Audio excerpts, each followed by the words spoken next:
ассалому алайкум дӯстон, хушомадед ба шабакаи мо. Дар навори имрӯза оиди тозатарин ва муҳимтарин хабарҳо аз ҷаҳони ММА гап мезанем. Шумо бошад моро бо лайк ва комментариҳои худ дастгирӣ кунед. Мо бошад наворро оғоз мекунем. дӯстон, ба шумо ширкати шифофарморо тавсия медиҳем ки шумо аз ширкати шифофармо ҳама намуд дорӯҳои гиёҳиро дастрас карда метавонед. аллакай чанд сол мешавад ки мо бо ин ширкат ҳамкорӣ мекунем ва ба боварии комил ба шумо низ тавсия медиҳем. шумо метавонед ки аз ширкати шифофармо дорӯҳо барои хароб ва фарбешавӣ, барои дил, барои дарди мушакҳо, барои хунукзадагӣ, равғани тозаи сиёҳдонаро дастрас кунед ки ба ҳамаи дардҳо шифо мебахшад. ҳамчунин ширкати шифофармо ҳиҷома доранд ки дар он ҷо фитобочка, массаҷ ва ҳиҷома бепул аст ва шумо метавонед ки рафта ҳиҷомаи бепул гиред. барои ҳамин худи ҳозир ба рақамҳои дар рӯи экран буда занг зада дорӯҳои гиёҳии дар кории худро харидорӣ кунед ва ҳатман аз номи канали мо паҳлавон салом расонед. чемпиони пешинаи вазни сабуки UFC Хабиб Нурмагомедов оиди муҳорибааш зидди Тони Фергюсон ки чанд маротиба барҳам хӯрда буд фикрҳояшро баён кард.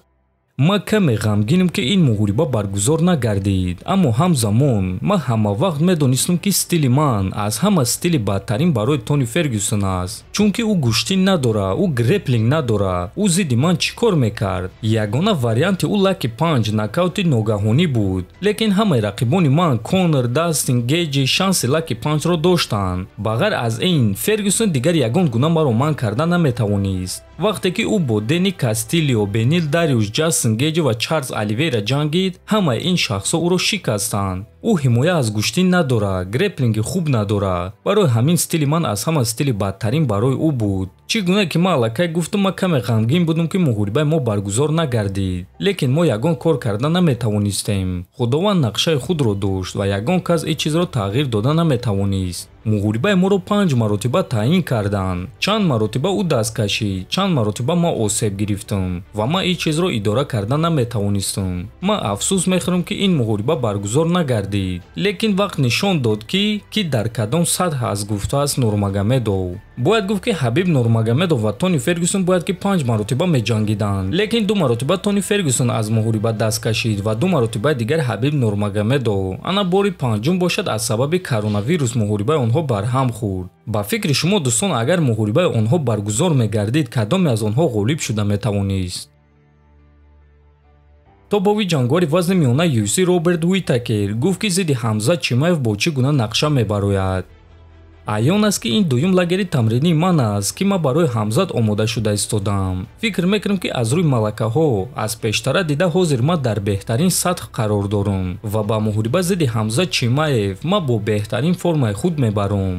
албатта аён аст ки ӯ зуд корро шурӯъ мекунад ва кӯшиш мекунад ки маро ба замин афтонад. ҳамаи ин чизҳо аён аст. танҳо савол дар он аст ки чӣ қадар сахт ӯ дар якум раунд гӯштини худро ба кор медарорад. баъди оне ки ман текдаунҳои ӯро манъ мекунам ё ин ки аз замин ба по мехезам, ӯ бошад хаста мешавад, пас ана ҳамон вақт ман ба ӯ муҳориба медиҳам, гуфтааст Уитакер. бояд гуфт ки муҳорибаи Роберт Уитакер зидди Ҳамза Чимаев рӯзи 27 октябр дар турнири UFC 308 ба нақша гирифта шудааст. финалисти гран-при вазни ним вазнини ACA Фаридун Одилов оиди рақиби худ дуюм финалист Адлан Ибрахимов фикрҳояшро баён кард.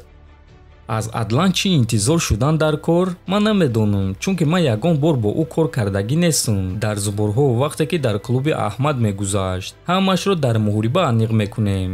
лекин ман мураббиҳои ӯро медонам, оид ба зарбазанӣ, оид ба гӯштини озод, мураббии ӯ оид ба тамринҳои ҷисмонӣ ки дар зери дасти Мурад Бичуев мегузарад. муҳорибаи мо муҳорибаи 5-раундаи оташин мешавад, иншааллоҳ. 5 раунд меҷангем.